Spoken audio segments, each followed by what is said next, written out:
하나님의 형상을 따라 존귀하게 만들어졌습니다. 그러므로 누구든지 하나님을 인격적으로 만나기만 하면 존귀한 삶을 살아갈 수가 있습니다.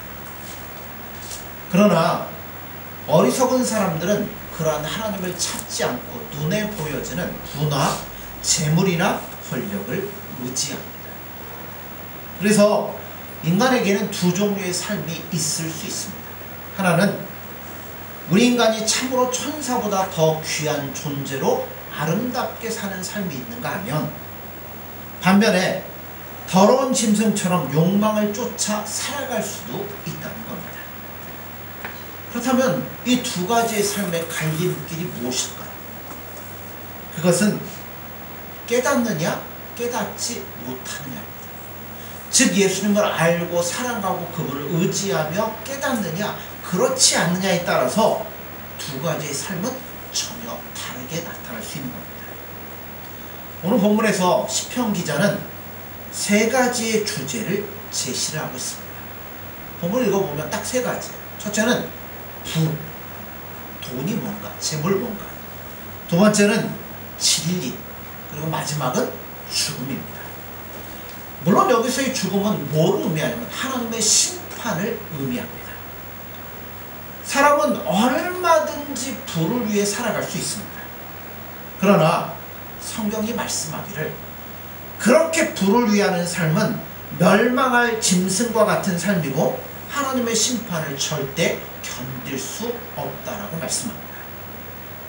그래서 사람이 영원히 살고 영광된 삶을 살고 존귀한 삶을 살기 위해서는 진리이신 예수님을 찾고 구하는 일이 있어야 된다고 성경은 말씀합니다. 그래서 하나님이 우리를 사랑하시잖아요. 얼마나 사랑하시죠? 여러분 만약에 어디 그 보석상을 갔는데 이따만한 다이아몬드 하나가 딱 있어. 세상에 딱 하나밖에 없어. 근데 마침 나에게 살 수 있는 권리가 주어졌어. 모든 걸 다 동원해갖고 이걸 샀어요. 야 샀다 이제 뭐 아무데나 이렇게 던져놓을 거예요? 뭐 하실 거예요? 케이스를 딱 짜고 거기다가 금으로 받침대를 만들고 뭐 비단을 깔고 위에 놓고 날마다 뭐 할 거예요? 날마다 바라보고 먼지 털고 얼마나 귀하게 여길 거예요. 여러분 우리는 하나님이 존귀하게 사랑하신, 그래서 독생자 예수 그리스도를 통해서 우리를 사랑하시고 살리셨어요. 자, 살렸으면 그냥 내버려 이제 네 마음대로 살아라 하시겠습니까? 아니죠. 철저하게 하나님을 기뻐하는 삶을 살아가도록 우리를 만드실 거라는 겁니다. 그래서 우리에게 뭘 하시냐면 인간의 본질이 무엇인가를 생각하도록 만드신다는 겁니다. 주로 어떤 일들을 통해서 그렇게 하시냐면 인생의 중요한 우리가 만나는 사건과 경험들을 통해서 내가 누구인가, 인생이 뭔가 그거를 알아가도록 만드신다는 겁니다. 우리가 언제 생각하면 세상에 태어나는 것은 대단히 행복한 일입니다. 왜냐하면 거의 대부분은 건강한 모습으로 태어납니다. 그리고 특별한 일이 없는 한 어느 정도 이상의 삶은 보장이 된다는 겁니다. 거기에다가 세상에는 많은 부가 놀려 있습니다. 농사를 통해서 아니면 뭐 장사를 통해서 아니면 관직을 여러 가지 것들을 통해서 많은 것들을 누리며 살아갈 수 있습니다. 그러니까 옷만 좋으면 많은 것들을 누릴 수가 있다는 거예요. 그런데 그렇게 누리고 살아가는 우리들의 인생에 가끔가다 어떤 일들이 벌어지기 시작합니다. 근본적인 것들을 생각날 수 있도록 일들이 생기기 시작한다. 예를 들자면 뭐 눈에 넣어도 안 아플 자식이 갑자기 죽는다든가, 아니면 도저히 살아날 수 없는 어떤 질병에 걸렸다든가, 아니면 전쟁이나 기근과 같은 큰 불행을 겪게 되면 사람들의 인생은 무엇인가를 뒤돌아보게 된다는 겁니다.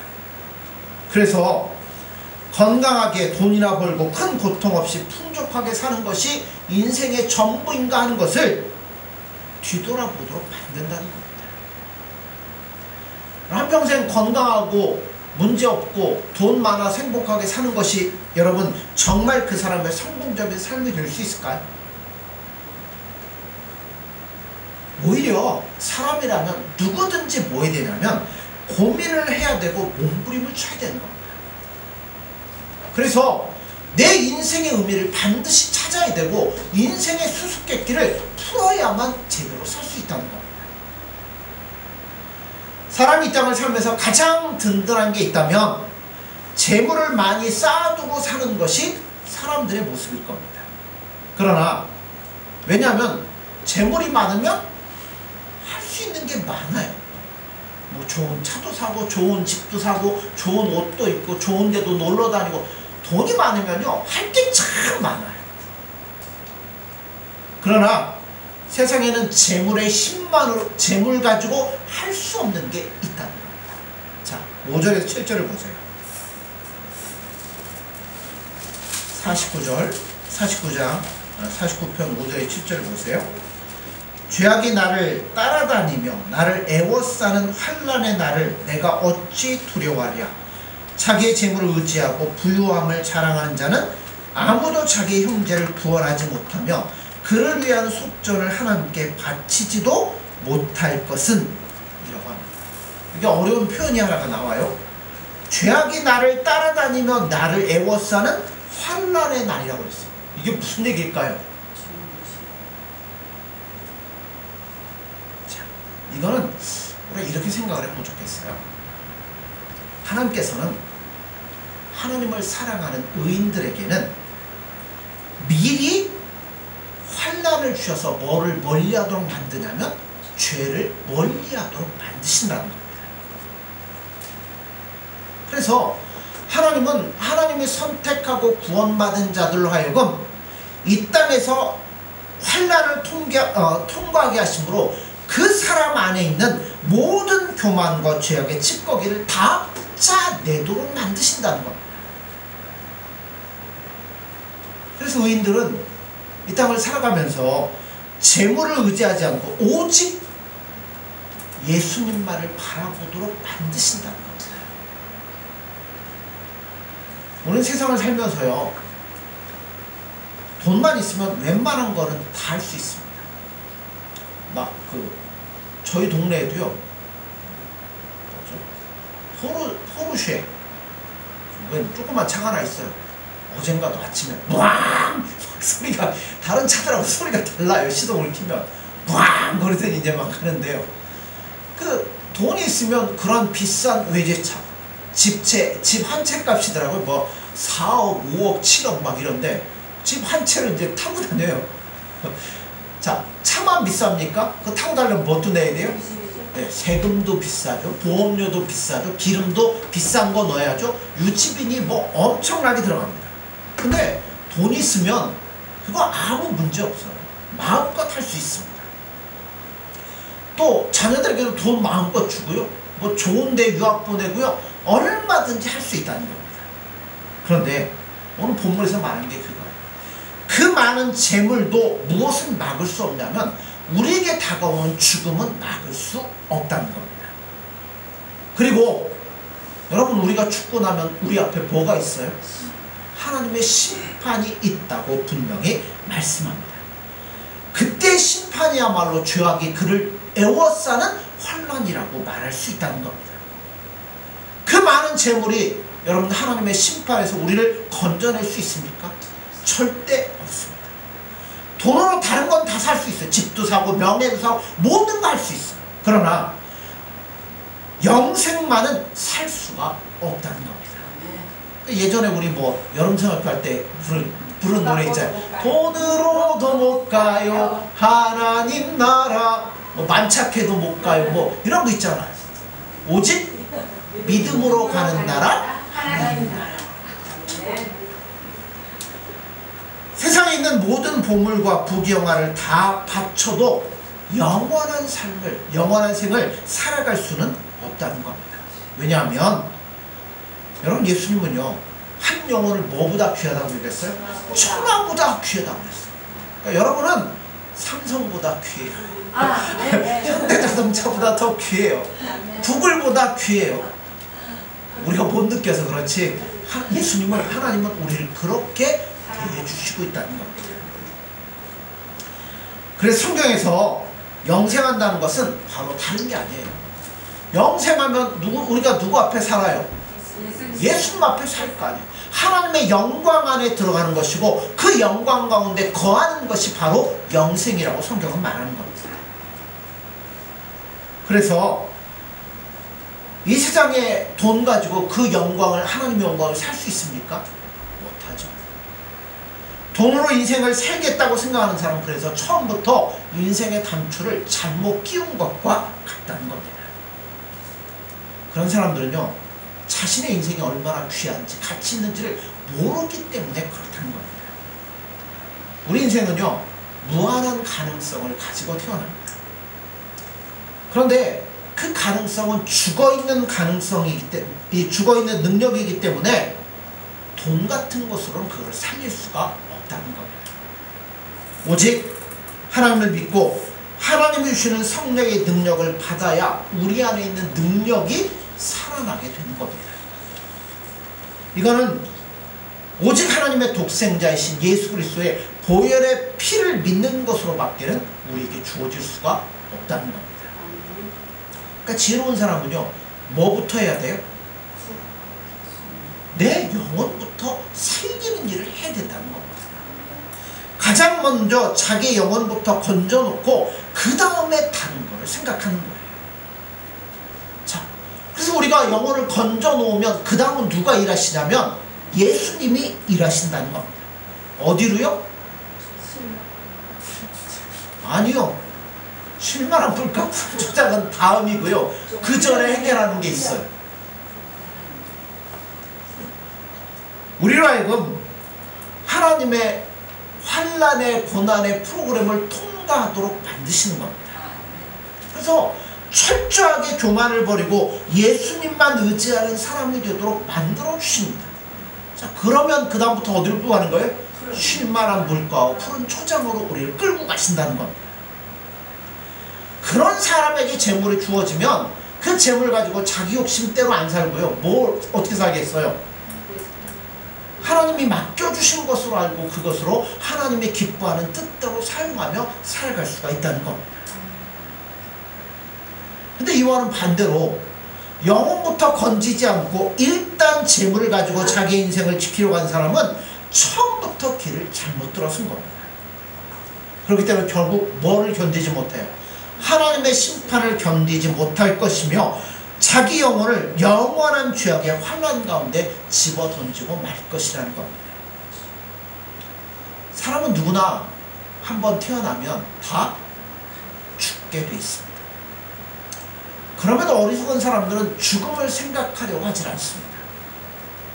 어리석은 사람들은 자신의 주변에서 다른 사람들이 죽는 것을 보면서도 마치 영원토록 가질 수 있는 것처럼 불을 움켜잡고 있는 경우들이 많이 있습니다. 죽으면 갖고 가나요? 못 갖고 가죠.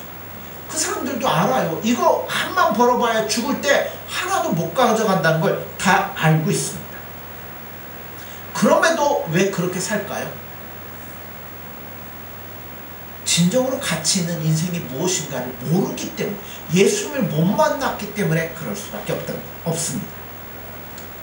그래서 어리석은 사람들은 자신의 죽음에 대비를 하지 않습니다. 어떤 사람은 막 옆에서 죽어나가고 죽음이 임박함에도 불구하고 자기는 마치 죽지 않을 것처럼 생각하고 살아갈 때가 많아요. 자, 일단 생각을 해보세요. 사람이 죽으면 아무 것에도 손을 못 댑니다.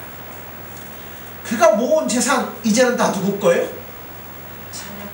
자녀가 쓰든지 아니면 다른 사람 손에 넘어가든지 그렇게 열심히 모았는데 아무것도 못 갖고 갑니다. 이건희 회장이 취미가 뭐였냐면 자동차 모으는 거였어요. 그 집 뭐 가면 막 커다란 막 거기에 막 스포츠카가 막 몇 대씩 있고 막 차들이 쫙 있대. 있으면 뭐예요? 죽으면 뭐예요? 그거 하나 만질 수도 없고 타볼 수도 없고 아무것도 못하는 겁니다. 그런데 왜 죽기 전에 대비하지 못하느냐 하면 죽음을 생각하지 않기 때문에 그렇다는 겁니다. 지금 당장은 살아있으니까 죽음까지는 생각을 안 하는 거예요. 그러나 우리는 뭘 해야 돼요? 죽음을 미리 땡겨놓고 사셔야 되는 겁니다. 사람이 죽고 나면 무엇이 남습니까? 어떤 사람은 이름이 남는다고 하는데요. 죽은 사람이 뭐가 남아요? 아무것도 남지 않죠. 오직 그가 이 땅을 살면서 예수님을 사랑하는 것과 예수님을 사랑한 것처럼 다른 사람들을 사랑하는 것밖에는 남지를 않는다는 겁니다. 그 12절에 보면 사람은 존귀하나 장구하지 못하며 멸망하는 짐승 같도다 라고 말씀합니다. 성경은 사람을 뭐하다고요? 존귀하다라고 말씀합니다. 존귀하다는 것은 존귀한 가능성을 가졌다는 거예요. 그런데 우리 스스로는 존귀할 수 있습니까? 못하죠. 인간을 존귀하지 못하도록 만드는 것은 우리 안에 있는 더러운 욕망과 통제되지 못하는 분노와 이런 더러운 찌꺼기입니다. 사람이 화가 나면 막 뭐예요? 이성을 잃어버리죠. 뭐 광기에 사로잡히고 막 그런 것들을 볼 때가 많습니다. 근데 이게 모든 사람 안에는 다 있다는 겁니다. 가끔 간질로 고통하는 분들을 종종 볼 때가 있습니다. 이런 걸 참 예로 들면 죄송하긴 한데요. 간질은 참 그 사람을 비참하게 만듭니다. 겉으로는 얼마나 이쁘고 뭐 멋있고 아름답고 얼마나 깨끗한지 몰라요. 그런데 한번 발작 일어나면 여러분 그 무엇도 그를 통제하지 못하게 됩니다. 인간의 마음속에 자리 잡고 있는 욕망과 분노도 이와 똑같다는 겁니다. 겉으로 보기엔 아무 문제 없는 겁니다. 그런데 한번 발작을 하면 어떤 것도 통제할 수 없도록 우리 마음속에서 끌어오르는 게 인간의 마음속에 있는 죄악이고 분노고 이런 겁니다. 예수님이 오신 것은 이 병을 고치려고 오신 거예요. 그래서 여러분 우리가 예수님을 믿고 그분을 사랑하고 그분께 모든 것들을 맡기기 시작하면 우리 안에 있는 이런 욕망과 더러움과 모든 것들이 절제되고 제어되기 시작한다는 겁니다. 그리고 예수님을 사랑하면요, 내가 하나님께 얼마나 존귀한 자인지를 깨닫게 된다는 겁니다. 그래서 우리는요, 제일 먼저는 누구를 사랑해야 돼요? 예수님을 사랑하는 거지만 예수님을 사랑하면 누구를 사랑하게 되면 나를 사랑하게 된다는 겁니다. 그리고 자기를 사랑할 수 있는 사람이 누구도 사랑하냐면 다른 사람도 사랑할 수 있다는 겁니다. 사람들은 무대 뒤에서 어떤 일이 벌어지는지를 모르기 때문에 뭐만 바라보는 거예요? 눈앞에 있는 것만 바라보며 살아갈 때가 많습니다. 마찬가지로 사람들은 부자로 죽는 사람들이 적어도 장례식까지는 어떻게 치러요? 부자들은 막 삐까뻔쩍하게 치를 거 아니에요. 화려하게 치르기 때문에 부자들을 부러워합니다. 그러나 실제로 중요한 것은 사람들이 볼 수 없는 뒤편, 세계인 겁니다. 이 세상에 살 때에는 악한 자들도 그나마 하나님의 뭘 받아요? 은혜 가운데 살아갑니다. 그래서 그들에게 하나님이 악한 자들에게도 햇볕을 주시고 건강도 주시고 부귀도 주시고 영화도 주신다는 겁니다. 그러나 자기 욕심 위에 산 자들은 결국 모든 하나님의 은혜를 박탈당할 것이고 영원한 음부에서 슬피 울며 이를 갈 수밖에 없도록 되어 있습니다. 예수님 그러잖아요. 부자가 천국 들어가는 것이 낙타가 바늘길을 통과하는 것보다 더 어렵다라고 말씀합니다. 이거는 한마디로 얘기하면 재물을 목표로 해서 산 사람은 영생을 얻을 수 없다는 겁니다. 만일 부자가 천국에 들어갈 수 있다면 그는 그 재물을 자기 것으로 생각하지 않고 하나님이 나에게 맡겨주신 청지기로서의 삶을 철저하게 산 사람들이 들어갈 거라고 생각합니다. 예수님 말씀하니까 누가 놀래요? 제자들이 딱 놀랍니다. 그래서 뭐라 그래요?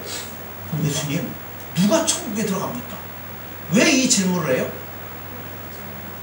자기들도 부자가 되고 싶었거든요. 예수님 믿고 복받아갖고 부자 되고 싶은데 부자 되는 게 부자들이 천국에 들어가는 게 낙타가 바늘길 통과하는 것보다 어렵다고 해요. 아 그럼 너 어떻게 들어갑니까? 묻는 거예요. 부자도 갈 수 있습니다. 왜 못 가요? 어떤 부자요? 믿음의 부자, 오직 예수님을 의지하며 예수님 기뻐하는 뜻대로 철저하게 살아가는 부자들은 얼마든지 갈 수 있다는 겁니다.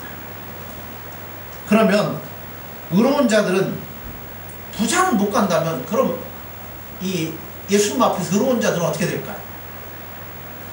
하나님께서는 가난한 의인을 영접해서 음부의 권세에 빠지지 않게 하시고 하나님의 영생을 누리도록 만드시는 겁니다. 예수님이 이와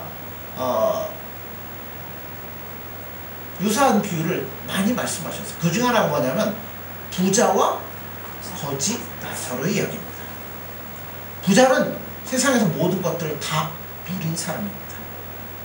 그는 세상에서 나름대로 부에 대한 철학을 가지고 있어요. 여러분 잘 들으십시오.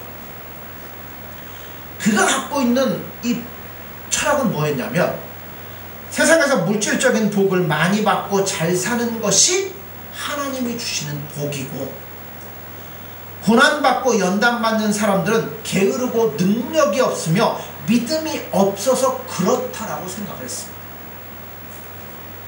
그래서 이 부자들은 세상에서 모든 것들을 다 누렸습니다. 그러니까 예수님 잘 믿으면요, 예수님 막 복을 줘가지고 세상에서 많은 것도 누리고, 그러니까 그런 철학을 갖고 있는 거예요. 어떻게 보면 세상적인 관점에서 보면 가장 복된 사람일 수 있습니다. 그러나 하나님 분명히 말씀하잖아요. 그들이 세상에서 모든 것을 다 가졌기 때문에 지옥의 형벌을 받을 수밖에 없다라고 말씀합니다. 요즘 리얼 크리스찬이라는 말들을 종종 사용할 때가 있습니다. 리얼 크리스찬이 뭐예요?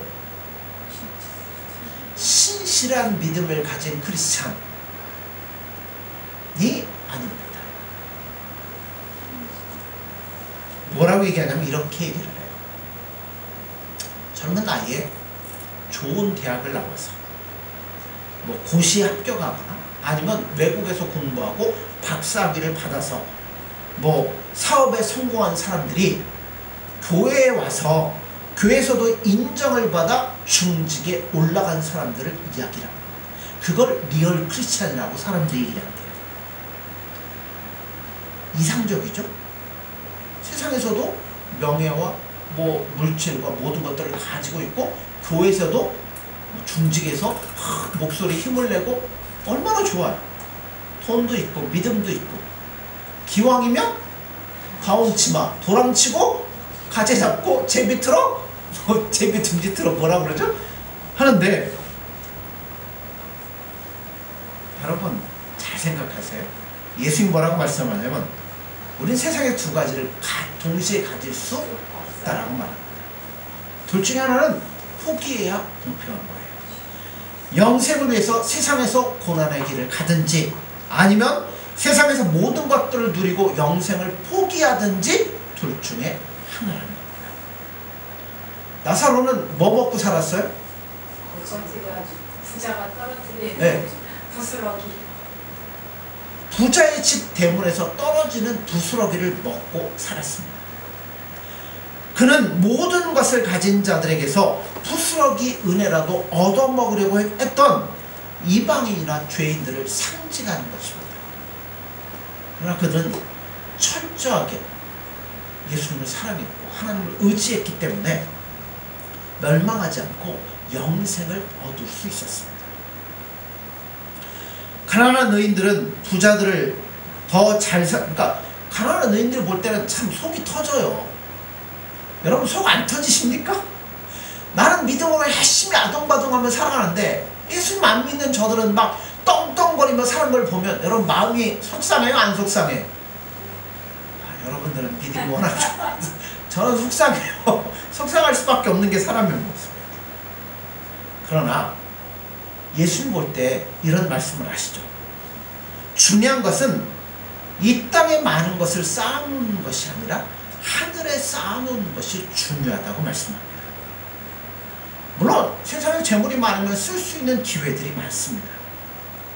그러나 재물이 많다고 해서 그것을 다른 사람을 위해서 선하게 쓰고 예수님 기뻐하는 뜻대로 쓰는 사람들은 제가 볼 때는 그렇게 많은 것 같지는 않습니다.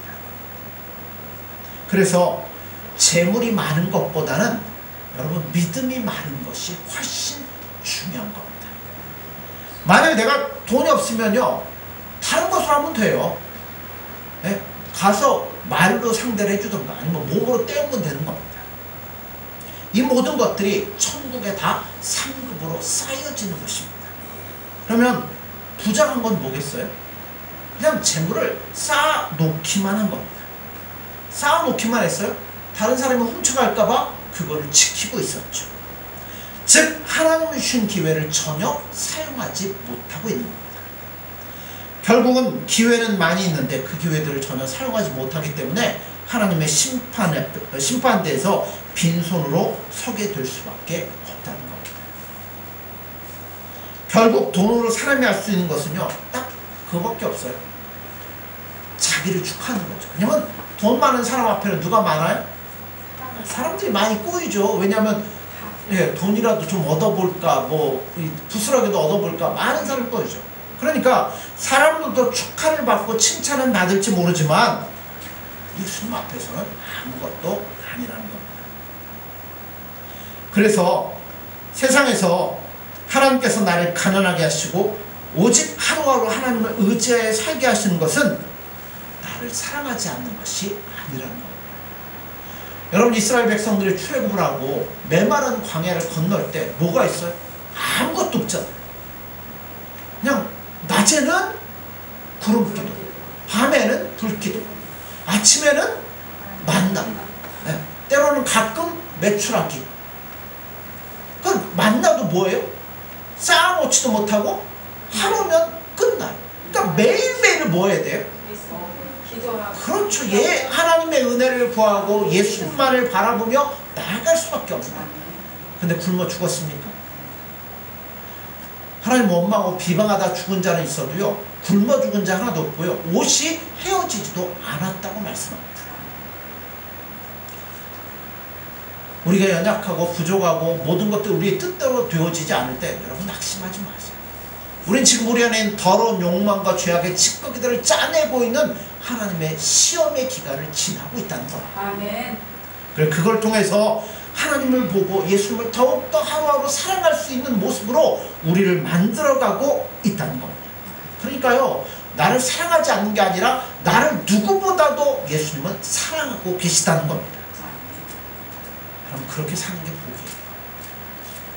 이 세상에서 너무 많은 것 가지고, 여러분 아까워서 어떻게 죽습니까?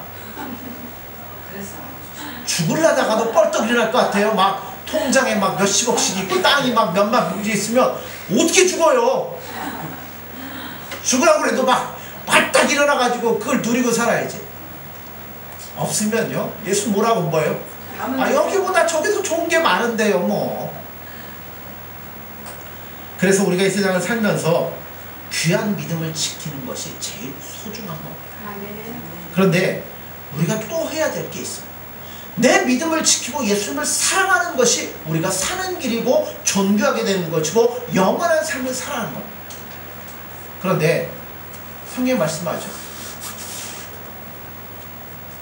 사람의 제일 되는 목적은 하나님을 영화롭게 하고 그를 영원토록 사랑하는 것입니다. 또 한 가지가 있다면 이것을 내 몸처럼 사랑하는 거라고 말씀했어요. 그래서 우리가 세상에서 한평생 살아가면서 남을 사랑할 줄 모르고 자기 욕심만 위해 산 사람은 짐승의 영혼처럼 멸망할 수밖에 없다는 겁니다. 그럼 사는 성도 여러분들, 예수님을 사랑하십시오. 그 예수님이 주시는 사랑으로 풍성해지면 그 사랑을 가지고 다른 사람들도 사랑하십시오. 그래서 그 사랑을 통해 예수님이 살아계신다는 것을 증거하고 전할 수 있는 저와 여러분들 되어지기를 간절히 소원합니다. 그러겠습니다. 예수님 사랑합니다. 또한 감사합니다. 천하보다 귀한 영혼이라고 우리를 사랑하여 주십니다. 무엇과도 바꿀 수 없는 예수님의 보혈의 피로 말미암아 우리를 사랑하여 하나님의 거룩한 자녀 삼아주시니 감사합니다. 구원해 주신 것도 감사한데 오늘도 우리의 삶에 개입하여 주셔서 더욱더 예수님을 사랑하고 예수님과 동행할 수 있도록 우리의 삶을 인도해 주시니 감사합니다. 때론 그 사랑을 잘 몰라서 원망도 하고 불평도 하고 때론 하나님 앞에 투정 부릴 때도 있었는데 이 모든 것들을 이제는 깨닫게 하여 주셔서 무엇보다 귀한 우리 영혼을 그 예수님 뜨겁게 사랑하고 그 예수님의 사랑을 힘입어 이웃도 사랑하며 예수님 앞에 함께 나아갈 수 있는 저희들의 삶이 되어지도록 함께하여 주옵소서.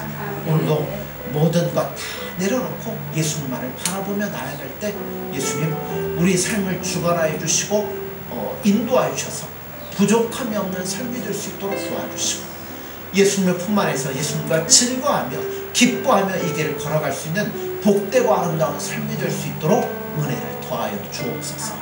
예수님의 이름으로 기도드립니다. 아멘.